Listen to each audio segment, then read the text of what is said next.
नमस्कार दोस्तों। हम लोग फ्रांस की क्रांति के ही आगे की जो घटनाएं हैं उनके बारे में पढ़ेंगे। इससे पहले हम लोग अ, अ, एक बार वापस से रिमाइंड कर लेते हैं कि हम लोगों ने फ्रांस की क्रांति के कारणों को पढ़ा था। उसके बाद में फ्रांस में राष्ट्रीय असेंबली नेशनल असेंबली के फॉर्मेशन के बारे में पढ़ा था। और साथ ही साथ हमने फ्रांस की में जो बास्टील की जो घटना हुई, टेनिस कोर्ट की शपथ, इन सब के बारे में पढ़ा था। तो जो आप अभी अपने सामने दृश्य देख रहे हैं वो फ्रांस की क्रांति का ही एक इम्पोर्टेंट टाइम टेनिस कोर्ट की शपथ, जिसके बारे में मैंने अपनी लास्ट लेक्चर में डिटेल में बताया था। उसी की ही एक पेंटिंग को आप इस फोटो में देख रहे हैं, इस पेंटिंग में देख रहे हैं। आप देख सकते हैं कि यहाँ पे सारे लोग खड़े हुए हैं, आपस में डिस्कशन हो रहे हैं और कुछ लोग एक दूसरे को समर्थन कर रहे हैं। टेनिस कोर्ट की शपथ में मतलब ये है कि लोग शपथ ले रहे हैं कि हम अब नेशनल संविधान का निर्माण करेंगे। ठीक है। तो जिस समय फ्रांस की क्रांति में जिस समय नेशनल असेंबली ने संविधान का प्रारूप तैयार कर रही थी, जिस समय उसमें पूरा जो फ्रांस है वो बहुत ज्यादा आंदोलित हो रहा था। और साथ ही साथ कुछ ऐसी घटनाएं घट रही थी जो कि जिससे कि जनता में और ज्यादा आक्रोश बढ़ रहा था। जैसे कि बहुत ज्यादा ठंड के कारण फसल जो है वो खराब हो रही थी, जो ब्रेड है उसकी कीमतें बहुत ज्यादा बढ़ रही थी। और इन जो बढ़ती हुई कीमतों का फायदा जो है व्यापारी वर्ग उठा रहा था। इसके कारण कुछ औरतों ने, जब उन्हें रोटी जैसी मूलभूत आवश्यकताएं भी मिल नहीं रही थी, तब कुछ औरतों ने नाराज होकर के, गुस्सा होकर के दुकानों पर धावा बोल दिया। और उस दूसरी तरफ ये हुआ कि सम्राट ने सेना को पेरिस में प्रवेश का आदेश दे दिया। इससे कि जो जनता है बहुत ज्यादा क्रुद्ध हो गई और जनता ने बास्तील पर धावा बोल दिया था। ये हम पढ़ चुके हैं। इसी समय जगह जगह अफवाहें फैल गई कि जो जागीरदार हैं, जो भी जनता के जो कुलीन वर्ग है, बहुत ज्यादा जनता का समर्थन नहीं करता है, वो उन लोगों ने गिरोहों को बुला लिया है ताकि वो जनता को एक तो दबा सके, त्रस्त कर सके और उनकी फसलों को तबाह कर सके। इस तरीके से सारे फ्रांस के अंदर एक भय का माहौल बन गया। और इस भय से आक्रांत होकर के किसानों ने अपने जो इंस्ट्रूमेंट्स होते हैं, जो फार्मिंग इंस्ट्रूमेंट्स होते हैं, उनके माध्यम से चैट्यूज होते हैं उन पर आक्रमण कर दिया। चैट्यूज होते हैं वो बेसिकली जमींदारों के किले थे और इन किलों पर आक्रमण कर दिया और यहाँ से अन्न भंडार लूट लिया। और लगान संबंधी जो भी दस्तावेज थे, क्योंकि इन लगानों के इन लगान जो था वो जनता के लिए एक शोषण का प्रतीक था, क्योंकि जो लगान था वो बहुत ज्यादा था, जनता दे नहीं पा रही थी, इसलिए उन्होंने इन दस्तावेजों को जलाकर राख कर दिया। और जिससे घबरा कर ये बहुत सारे जो कुलीन हैं वो अपनी जागीर छोड़कर भाग गए और कुछ लोग तो पड़ोसी देशों के अंदर भी चले गए और वहां जाके उन्होंने शरण ले ली। लुई जो 16 है उसको फाइनली रियलाइज हुआ कि जनता जो है बहुत ज्यादा उग्र हो गई है, इसे ऐसे शांत नहीं किया जा सकता है, कुछ ना कुछ तो लीगल प्रोविजन करना ही होगा। तो सरकार ने नेशनल असेंबली को फाइनली मान्यता दे दी और ये भी मान लिया कि अब उसकी सत्ता पर संविधान का अंकुश होगा। और 4 अगस्त 1789 को कई प्रस्ताव पारित किए गए। उन प्रस्तावों में सामंतवादी व्यवस्था के अनुमूलन के आदेश दिए गए।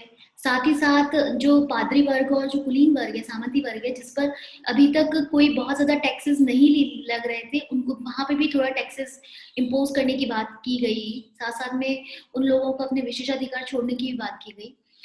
धार्मिक कर जो था, टिथ जो था, उसको समाप्त कर दिया गया। चर्च के पास जो बहुत सारी संपत्ति थी उसको जब्त कर लिया गया। इस तरीके से फ्रांस की सरकार के पास में एक बड़ी बड़ी बहुत बड़ी संख्या के अंदर संपत्ति, लगभग 20 अरब लिबरे की संपत्ति सरकार के पास में आ गई।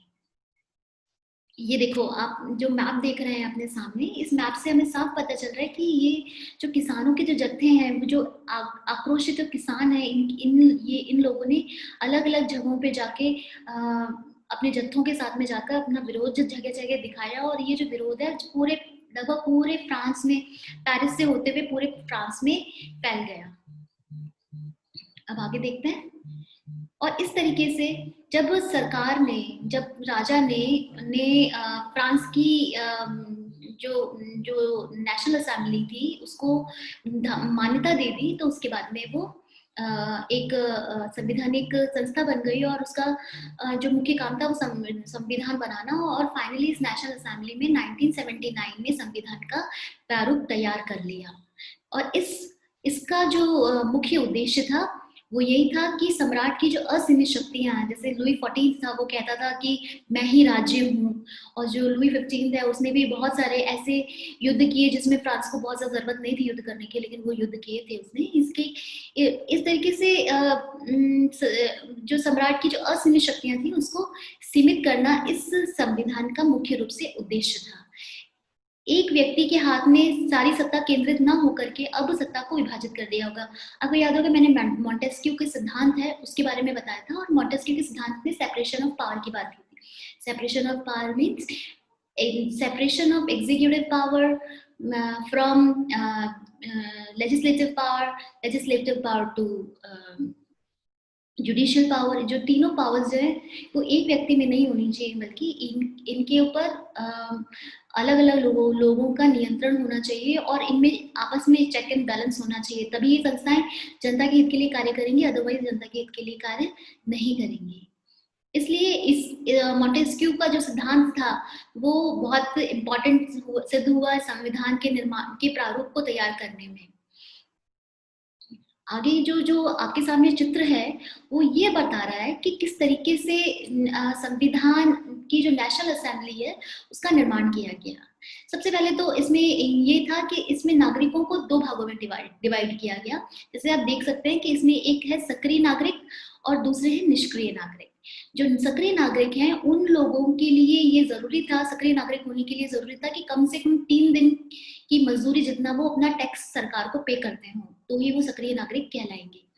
और निष्क्रिय नागरिक वो थे जो कि टैक्स पे नहीं करते थे। इसमें महिलाएं, बच्चे और 25 साल से उम्र के सभी व्यक्ति इसमें शामिल थे।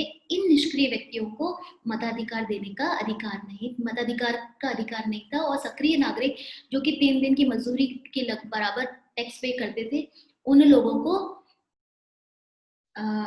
को मत का अधिकार था। ये जो सक्रिय नागरिक हैं वो मिलके एक निर्वाचक मंडल बनाते थे, और इस निर्वाचक मंडल में से ही नेशनल असेंबली के लिए 775 लोगों का सिलेक्शन किया जाता था, जो कि विधायिका कहलाती थी। इस विधायिका का जो का निर्णय, जो नियंत्रण है वो सम्राट पर भी रहता था और मंत्रियों पे भी रहता था। लेकिन इसकी एक खास बात यह है कि सम्राट चाहे तो नेशनल असेंबली के जो उनके निर्णय हैं उनको निषेध भी कर सकता था, यानी कि उसे निषेधाधिकार भी प्राप्त था। तो और इसके साथ में न्यायपालिका आप देख रहे हैं, न्यायपालिका का जो सिलेक्शन होता था वो भी न्यायपालिका सिलेक्शन होता था, वो भी सक्रिय नागरिकों के वोटों के आधार पे किया जाता था। तो जो हम देख रहे हैं यहाँ पे कि न्यायपालिका, कार्यपालिका और विधायिका तीनों ही डिफरेंट तरीके से इनका फॉर्मेशन हुआ है, अब एक व्यक्ति के हाथ में नहीं है। इससे पहले न्यायपालिका, कार्यपालिका, विधायिका तीनों ही सम्राट के अधिकार में थे, लेकिन अभी विधायिका का अप्रत्यक्ष चुनाव हो रहा है, न्यायपालिका का भी चुनाव न्यायाधीश का भी चुनाव हो रहा है, और मंत्रियों का भी चुनाव हो रहा है, यानी कि जो मंत्री हैं वो भी नेशनल असेंबली से ही बनाए जाएंगे। तो इस तरीके से कोशिश की गई कि जो सत्ता है, सत्ता का जो केंद्रीकरण, जो कि फ्रांस का एक बहुत बड़ी कमी थी उनकी राजनीति की, उसको दूर करने की कोशिश की गई। लेकिन अभी भी हम देख सकते हैं कि इसमें बहुत सारा असंतोष है। सबसे बड़ा असंतोष तो ये था कि जो निष्क्रिय नागरिक हैं, जिनमें वो व्यक्ति जो कि 3 दिन से कम की मजदूरी, जिनकी मजदूरी 3 दिन से कम की है और जो टैक्स पे नहीं करते थे, वो अभी मताधिकार नहीं कर सकते थे। इसी तरीके से जो महिलाएं हैं उनको भी कोई अधिकार नहीं मिला था। तो असंतोष दिखना स्वाभाविक ही था। उसके फिर बहुत सारे और भी कारण हैं जिनको अभी हम पढ़ेंगे। उससे पहले हम संविधान की कुछ विशेषताओं को अपने नेक्स्ट लेक्चर में देखेंगे। अभी तक के लिए धन्यवाद।